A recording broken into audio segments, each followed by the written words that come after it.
ಇಲ್ಲಿಂದ ಒಂದು 2 ಕಿಲೋಮೀಟ್ರಿಗೆ ವಿಲೇಜ್ ಸಿಗುತ್ತೆ, ಒಳ್ಳೆ ಪ್ರಸಿದ್ಧವಾದ ಸ್ಥಳ.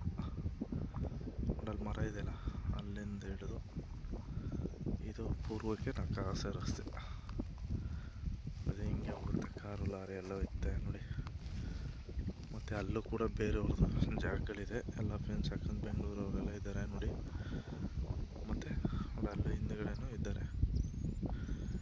ಈ ರಸ್ತೆಗೆ ಎಲ್ಲ ರೋಡ್ ಫೇಸಿಂಗ್ ತುಂಬ ಉದ್ದ ಸಿಗುತ್ತೆ. ಇದು 29 ಎಕರೆ ನೋಡಿ. ಅಲ್ಲಿಂದ ಹಿಡಿದು ಇದೇನು ಕಾಣುತ್ತೆ ಅದು ಗುಡ್ಡ ಪ್ರದೇಶ, ಫಾರೆಸ್ಟು. ಕೆಂಪು ಮಣ್ಣು ಎಲ್ಲ ಜನರಲ್ ಪ್ರಾಪರ್ಟೀಸ. ಇದು ಇನ್ವೆಸ್ಟ್ ಮಾಡಿ ಎಲ್ಲ ಸ್ವಲ್ಪ ಲೆವೆಲಾಗೂ ಇದೆ, ಇಳಿಜಾರಾಗೂ ಇದೆ, ಸ್ಲೋಪಾಗೈತೆ. ಒಂಥರ ಭೂಮಿ ಅಷ್ಟು ಲೆವೆಲ್ ಇಲ್ಲ. ಇದು ಒಳ್ಳೆ ಚೀಪ್ ಆ್ಯಂಡ್ ಬೆಸ್ಟಾಗಿ ಆಗುತ್ತೆ. ಮಲೆ ಮಹದೇಶ್ವರ ಬೆಟ್ಟ ಹೈವೇ ರೋಡಿಂದ ಇಲ್ಲಿಗೆ ಒಂದು 5 ಕಿಲೋಮೀಟ್ರ್ ಬರ್ತದೆ ಸರ್. ಅಂದರೆ ತಾರ್ ರೋಡ್ ಇದೆ, ತಾರ್ ರೋಡು ಊರ ಪಕ್ಕ, ಊರಿಂದ ಒಂದು ತಾರ್ ರೋಡಿಂದ ಒಂದು ಅರ್ಧ ಕಿಲೋಮೀಟ್ರ್ ಅಷ್ಟೇ ಒಳಗಡೆ ಬರೋದು.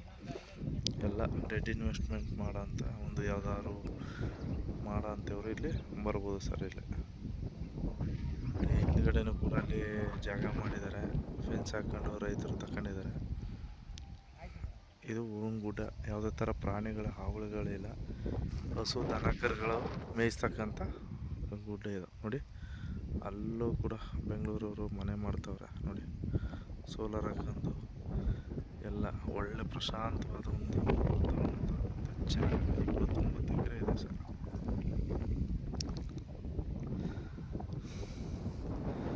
ಪೂರ್ವಕ್ಕೆ ರಸ್ತೆ ಸಿಗುತ್ತೆ ಸರ್.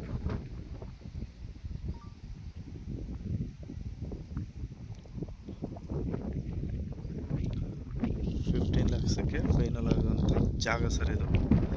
15ಕ್ಕೆ ಆಗ್ಬೋದು ಅಥವಾ 14 ಲಕ್ಷಕ್ಕೆ ಆಗ್ಬೋದು. ಒಂದು ಚೀಪ್ ಆ್ಯಂಡ್ ಬೆಸ್ಟಾಗಿ ಜಾಗ ಸಿಗುತ್ತೆ. ಕೊಳ್ಳೇಗಾಲದಿಂದ ಇಲ್ಲಿಗೆ ಒಂದು 16 ಕಿಲೋಮೀಟ್ರ್ ಆಗುತ್ತೆ ಸರ್ ಅಷ್ಟೇ.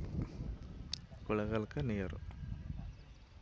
ತುಂಬಾ ಬ್ಯೂಟಿಫುಲ್ ಆದಂಥ ಒಂದು ವಾತಾವರಣ ಇರ್ತಕ್ಕಂಥ ಒಂದು ಸ್ಥಳ ನೋಡಿ. ಸುತ್ತಮುತ್ತ ಎಲ್ಲ ನಕಾಸೆ ರಸ್ತೆನೇ ಇದೆ, ಯಾವುದೇ ಥರ ತೊಂದರೆ ಇಲ್ಲ. ಪಕ್ಕದಲ್ಲೂ ಕೂಡ ಸುಮಾರು ಎಲ್ಲ ಫೆನ್ಸ್ ಹಾಕೊಂಡಿದ್ದಾರೆ ನೋಡಿ. ಸುತ್ತಮುತ್ತ ಎಲ್ಲ ಆಗೈತೆ. ಇದೊಂದು ಪ್ರಾಪರ್ಟಿ ಇದೆ, ಡೈರೆಕ್ಟ್ ರಿಜಿಸ್ಟ್ರೇಷನ್ಗಿದೆ. ಜನರಲ್ ಪ್ರಾಪರ್ಟಿ ಪ್ರತಿಯೊಂದು 29 ಎಕರೆ.